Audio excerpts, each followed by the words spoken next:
Hello, friends. I'm a gastroenterology consultant and very passionate about nutrition and food. I'm a hepatologist as well, and we are seeing so many patients with fatty liver disease and liver cirrhosis as a result of that. So, this morning I was listening to a podcast, Zoe, and they're talking about how they are finding bacteria in the fat and how bacteria translocate from your intestine into the liver fat and fat in your abdomen, which is something that we always wondered and thought is happening, but now there are evidences coming out. So the summary of the website is like what to do, how to heal the gut and all that stuff, and it is all about F's, fresh food. 50, I'm just using the word 50, but actually it is 30 vegetables, they said, but I'm just going to all F's. Fiber, yeah, these are all fibers. And did I mention fresh? Yes, I did. And 50, meaning a lot of variety of fibers and food.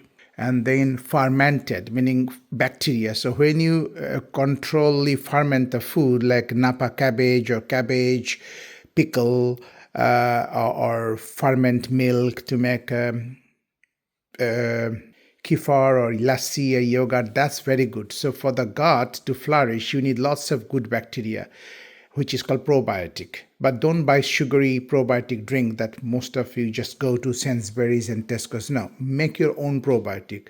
Invest some energy, passion, hobby, money into all of this. This is what you used to do as a ancient human, like kill, hunt, gather, prepare, store food, have intimate company, make babies, and have some fun and die. So 50 fresh fiber fermented food.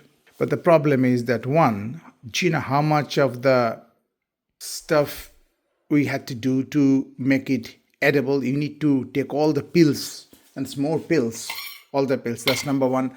Number two, all the vegetables, you have to soak it. Soak it in water at least for 15 minutes because you never know the fungicide, herbicide, pesticide, God knows what side, all of these. Otherwise, you will eat, which will kill the bugs. So soaking is very important. And then cooking. Do not eat it raw. Raw vegetables is crap. So we will be flash frying it in a wok. And if you don't know anything about cooking, at least put some nice fat, not seed oil, nice fat, meaning butter or olive oil or any animal fat. Sometimes I use ghee. And to flavor it, I use spices. So we Indians are expert in handling spices. And you know which spice to drop into which vegetables. You might not know, you might know better than me, but this is a standard go-to. It's called Panch Foron or five spices, a very famous Indian five spices. Use it, you will not be disappointed. But if you want to learn more about vegetable cooking, then you need to learn, and there are plenty of resources. And these are just stuff for my daughter, for brain health, vitamin D, all Indian kids. When they have puberty, their bones are growing, but they don't have enough vitamin D because we are dark skinned and this is UK, no sun. So this vitamin D and omega-3, that's all there is. And this is lychee. Eat a variety of fruit and vegetable. This will be so good for your microbiome. So I'm going to go now, but remember all the F's. Do you remember F's? 50, fresh, fermented, fiber, and get rid of as much of processed food that you can, as much of carb as you can. And when I'm talking about carb, I'm talking about grainy carb, high glycemic index carb. These are also carbs, but that's okay. But other grains like rice, which is a very natural attracts the arsenic from the ground, or gluten, which can cause irritation in the gut and all that.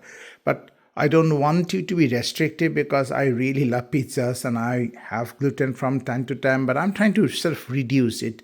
And we are Indians, so rice is our main staple food. So no food nature has created, to be honest, as poison. All foods, including sugar, honey, bananas and These are all good, and I'm a foodie. I love my food, so I cannot tell you do not eat. I'll just tell watch it and see and modify it. That's all that is, because it's one life. Enjoy life, eat everything, but the but is very important.